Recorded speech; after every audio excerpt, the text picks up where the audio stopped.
ಅಷ್ಟು ಜನರ ಹೆಗಲ ಮೇಲೆ ಎತ್ಕೊಂಡು ಇಡೀ ಸಿನಿಮಾ ನಡ್ಸ್ಕೊಂಡ್ ಬಂದಿರೋಯ್ತಲ್ಲ, ತುಂಬಾ ಟಫ್ ಜಾಬ್ ಅದು. ಅಂದ್ರೆ ತುಂಬಾ ಜನ ಆರ್ಟಿಸ್ಟ್ ಗಳಿದ್ದಾರೆ, ಇಡೀ ಸಿನಿಮಾ ತುಂಬಿದೆ ನಿಮಗೆ. ಎಲ್ಲರೂ ಸಖತ್ತಾಗಿ ಹ್ಯಾಂಡಲ್ ಮಾಡಿದ್ದಾರೆ. ಅಂಡ್ ಕನ್ನಡ ಜನತೆಗೆ ಒಂದು ಒಳ್ಳೆ ಗಿಫ್ಟ್ ಇದು ಸಿನಿಮಾ. ಯಾರು ಪ್ರತಿಯೊಬ್ಬರಿಗೆ ಕಲ್ಹೃದಯ ಇರುತ್ತಲ್ಲ, ಅವ್ರಿಗೆ ಪ್ರತಿಯೊಬ್ಬರು ಬಂದು ಇಲ್ಲಿ ನೋಡಿ ಕಲ್ಹೃದಯ ಮನ್ಸ್ ಕರಗತ್ತೆ. ಒಂದೊಂದು ಮಿನಿಟ್ಗೂ ಕಾಮಿಡಿ ಕ್ರಿಯೇಟ್ ಆಗ್ತಾನೆ ಇತ್ತು. ಅದು ಸಿಚುಯೇಷನಲ್ ಕಾಮಿಡಿ ಇತ್ತು.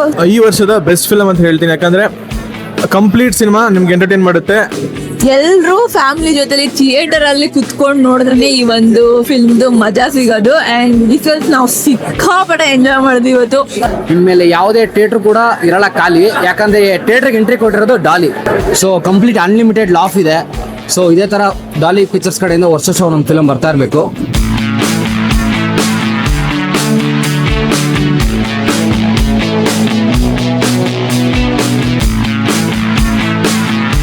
ಮತ್ತೆ ಮೊದಲಿಂದ ಶುರು ಆದ್ರೆ ಅಂಡ್ ಬಹಳ ಇಷ್ಟ ಆಗಿತ್ತು ನನಗೆ. ಹಾಡುಗಳು ತುಂಬಾ ಇಂಪ್ರೆಸ್ ಆಯ್ತು. ಲಾಸ್ಟ್ ಕ್ಲೈಮ್ಯಾಕ್ಸ್ ಪೋರ್ಷನ್ ತುಂಬಾ ಇಷ್ಟ ಆಯ್ತು ನನಗೆ. ಅದ್ರ ಜೊತೆಗೆ ಓವರ್ ಆಲ್ ಸಿನಿಮಾ ಕಟ್ಟಿರೋ ರೀತಿ ಇದೆಯಲ್ಲ, ಅಂದ್ರೆ ಹೊಸ ತರ ಇದೆ. ಅಂಡ್ ಇವತ್ತಿನ ಜನರೇಷನ್ ಬೇಕಾಗಿರುವಂತ ಸಿನಿಮಾ, ಹೊಸ ತರದ ಮೇಕಿಂಗ್ ಆಗ್ಬೋದು, ಅಂಡ್ ಪರ್ಫಾರ್ಮೆನ್ಸ್ ಗಳಾಗ್ಬೋದು, ಅಷ್ಟು ಜನರ ಇಟ್ಕೊಂಡು ಸಿನಿಮಾ ಮಾಡಿರೋ ರೀತಿ. ಅಂದ್ರೆ ನಮ್ಮ ಡಾಲಿ ಪಿಕ್ಚರ್ಸ್ ಆಗ್ಬೋದು, ಮತ್ತೆ ನಮ್ಮ ಹರ್ಷ ಪ್ರೊಡ್ಯೂಸರ್ ಫಸ್ಟ್ ಟೈಮ್ ಪ್ರೊಡ್ಯೂಸ್ ಮಾಡಿದ್ದಾರೆ. ಅಂಡ್ ಸಂಪೂರ್ಣ ಅಂತ ಹೇಳ್ಬೇಕು ಈ ಮಾತಲ್ಲಿ. ಯಾಕೆಂದ್ರೆ ಅಷ್ಟು ಜನರ ಹೆಗಲ ಮೇಲೆ ಎತ್ಕೊಂಡು ಇಡೀ ಸಿನಿಮಾ ನಡ್ಸ್ಕೊಂಡ್ ಬಂದಿರೋಯ್ತಲ್ಲ, ತುಂಬಾ ಟಫ್ ಜಾಬ್ ಅದು. ಅಂದ್ರೆ ತುಂಬಾ ಜನ ಆರ್ಟಿಸ್ಟ್ ಗಳಿದ್ದಾರೆ, ಇಡೀ ಸಿನಿಮಾ ತುಂಬಿದೆ ನಿಮಗೆ. ಎಲ್ಲರೂ ಸಖತ್ತಾಗಿ ಹ್ಯಾಂಡಲ್ ಮಾಡಿದ್ದಾರೆ. ಅಂಡ್ ಕನ್ನಡ ಜನತೆಗೆ ಒಂದು ಒಳ್ಳೆ ಗಿಫ್ಟ್ ಇದು ಸಿನಿಮಾ. ಎಲ್ಲರೂ ಬಂದು ಥಿಯೇಟರ್ ಸಿನಿಮಾ ನೋಡಿ. ಮದರ್ ಪ್ರಾಮಿಸ್ ಈ ವಾರ ಜುಲೈ 10ರಿಂದ ಬಿಡುಗಡೆ ಆಗ್ತಾ ಇದೆ. ಅಂದ್ರೆ ನಿಮ್ಮ ಹತ್ತಿರ ಚಿತ್ರಮಂದಿರಗಳಲ್ಲಿ ದಯಮಾಡಿ ಸಿನಿಮಾ ನೋಡಿ. Thank you. ಪ್ರತಿಯೊಬ್ಬರು ಇವಾಗ ಎಷ್ಟೋ ಜೀವನದಲ್ಲಿ ಅವ್ರವ್ರ ಕಷ್ಟಗಳಲ್ಲಿ ಇಲ್ಲ ಅವ್ರವ್ರ ಪ್ರಾಬ್ಲಮ್ಸ್ ಸಿಗಾಕ ಒದ್ದಾಡ್ತಿರ್ತಾರೆ. ಸೊ ನಗು ಅನ್ನೋದೇ ಮರ್ತ್ಬಿಟ್ಟಿರ್ತಾರೆ. ಸೊ ಮದರ್ ಪ್ರಾಮಿಸ್ ಇಟ್ಟು ಹೇಳ್ತಾ ಇದೀವಿ, ಮದರ್ ಪ್ರಾಮಿಸ್ ಬನ್ನಿ, ನೀವು ನಕ್ಬಿಟ್ಟೆ ಆಚೆ ಹೋಗೋದು. ಯಾರು ಪ್ರತಿಯೊಬ್ಬರಿಗೆ ಕಲ್ಹೃದಯ ಇರುತ್ತಲ್ಲ, ಅವ್ರಿಗೆ ಪ್ರತಿಯೊಬ್ಬರು ಬಂದು ಇಲ್ಲಿ ನೋಡಿ ಕಲ್ಹೃದಯ ಮನ್ಸ್ ಕರಗತ್ತೆ. ಸೊ ಒಂದು ಒಳ್ಳೆ ಮೆಸೇಜ್ ಕೂಡ ಇಟ್ಟಿದ್ದಾರೆ ಲಾಸ್ಟ್ ಫಿಲಮಲ್ಲಿ. ಯಾರು ಇವಾಗ ಎಲ್ಲರೂ ಪ್ರತಿಯೊಬ್ಬ ದ್ವೇಷ ಅದು ಅಂತ ಒದ್ದಾಡ್ತಿರ್ತಾರೆ. ಬಟ್ ನಾವು ಸ್ಕೂಲಲ್ಲಿದ್ದಾಗ ಒಂದು ಮಕ್ಕಳು ಕಿತ್ತಾಡ್ಬೇಕಾದ್ರೆ ಎಲ್ಲರೂ ಅವರೆಲ್ಲ ಇನ್ನೋಸೆನ್ಸ್ನ ಮರ್ತ್ಬಿಟ್ಟಿರ್ತಾರೆ. ಸೊ ಈ ಫಿಲಮ್ ನೋಡಿದ್ಮೇಲೆ ಆ ಇನ್ನೋಸೆನ್ಸ್ ಕ್ಯಾರಿ ಮಾಡ್ತಾರೆ. ಸೊ ಕಂಪ್ಲೀಟ್ ಅನ್ಲಿಮಿಟೆಡ್ ಲಾಫ್ ಇದೆ. ಸೊ ಇದೇ ಥರ ಡಾಲಿ ಪಿಕ್ಚರ್ಸ್ ಕಡೆಯಿಂದ ವರ್ಷ ನಮ್ಮ ಫಿಲಮ್ ಬರ್ತಾ ಇರಬೇಕು. ಸೊ ಎಲ್ಲರೂ ಥಿಯೇಟ್ರಿಗೆ ಬರ್ತಾರೆ. ಸೊ ಕನ್ನಡ ಸಿನಿಮಾನ ಥಿಯೇಟ್ರಿಗೆ ಬಂದು ನೋಡಿ. ಸೊ ನಿಮ್ಮ ಫ್ರೆಂಡ್ಸ್ ಆ್ಯಂಡ್ ಫ್ಯಾಮಿಲೀಸ್ ಕರ್ಕೊಂಬನ್ನಿ. ಫ್ರೆಂಡ್ಸ್ ಜೊತೆ must watch movie mother promise. So ಇನ್ನೊಂದು ಹೇಳ್ಬೇಕಂದ್ರೆ ಇನ್ಮೇಲೆ ಯಾವುದೇ ಥಿಯೇಟ್ರ್ ಕೂಡ ಇರಲ್ಲ ಖಾಲಿ, ಯಾಕಂದ್ರೆ ಥಿಯೇಟ್ರಿಗೆ ಎಂಟ್ರಿ ಕೊಟ್ಟಿರೋದು ಡಾಲಿ.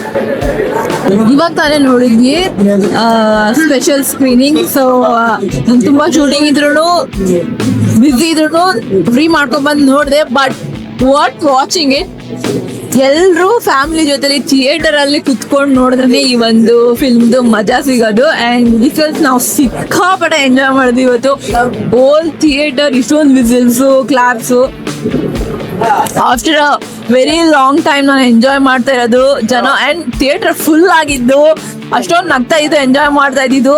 ನಾನು ಇದೇ ಫಸ್ಟ್ ಟೈಮ್ ನೋಡಿದ್ದು ತುಂಬಾ ದಿನ ಆದ್ಮೇಲೆ. ಸೊ ಯಾರು ಮಿಸ್ ಮಾಡ್ಕೋಬೇಡಿ, ಬಂದು ಥಿಯೇಟ್ರಲ್ಲೇ ಮೂವಿನ ನೋಡಿ. And thank you so much for inviting me. Thank you. I think ಇದರ ಒಂದು ಕಂಪ್ಲೀಟ್ ಸ್ಟೋರಿಗೆ ಪೂರ್ಣ ಸರ್ಗೆ ಕ್ರೆಡಿಟ್ ಕೊಡ್ಬೇಕನ್ಸುತ್ತೆ. ಯಾಕಂದರೆ ಫಿಲಮಲ್ಲಿರೋ ಪ್ರತಿಯೊಂದು ಕ್ಯಾರೆಕ್ಟರ್ಗೂ ಕೂಡ ಒಂದು ಒಳ್ಳೆ ಆರ್ಕ್ ಇದೆ. ಎಲ್ಲರೂ ಕೂಡ ಚೆನ್ನಾಗಿ ಪರ್ಫಾರ್ಮ್ ಮಾಡಿದ್ದಾರೆ. ಆ್ಯಂಡ್ ಕ್ಲೈಮ್ಯಾಕ್ಸ್ ಮಾತ್ರ ತುಂಬ ಚೆನ್ನಾಗಿತ್ತು. ಸಾಂಗ್ ಪ್ಲೇಸ್ಮೆಂಟು ಕೂಡ ಒಂದು ಅರ್ಥಪೂರ್ಣವಾಗಿ ಡಾಲಿ ಸರ್ ಬರೆದಿದ್ದಾರೆ. ಅದಕ್ಕೆ ಒಳ್ಳೊಳ್ಳೆ ಸೀನ್ ಕೂಡ ನಮ್ಮ ಪೂರ್ಣ ಸರ್ ಡೈರೆಕ್ಟ್ ಮಾಡಿದ್ದಾರೆ.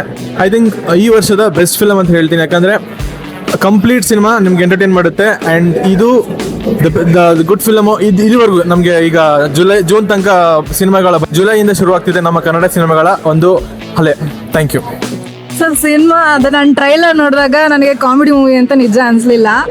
ಸೊ ಬಟ್ ಆ್ಯಕ್ಚುಲಿ ಮೂವಿ ನೋಡಿದಾಗ ನಿಜ 100% ಕಾಮಿಡಿ ಇದೆ. ಎಲ್ಲೂ ಬೋರ್ ಆಗಲಿಲ್ಲ. ಒಂದೊಂದು ಮಿನಿಟ್ಗೂ ಕಾಮಿಡಿ ಕ್ರಿಯೇಟ್ ಆಗ್ತಾನೆ ಇತ್ತು. ಅದು ಸಿಚುಯೇಷನಲ್ ಕಾಮಿಡಿ ಇತ್ತು. ಸೊ ಹಂಗಾಗಿ ತುಂಬ ಚೆನ್ನಾಗಿತ್ತು, ಇಷ್ಟ ಆಯಿತು, ಮಜಾ ಮಾಡ್ದು. ಸೊ ಆಫ್ಟರ್ ಎಷ್ಟೊಂದು ಮನಸ್ಸೇ ಆದಮೇಲೆ ಈ ಥರ ಮೂವಿ ನೋಡಿ ನಕ್ಕಿರೋದು.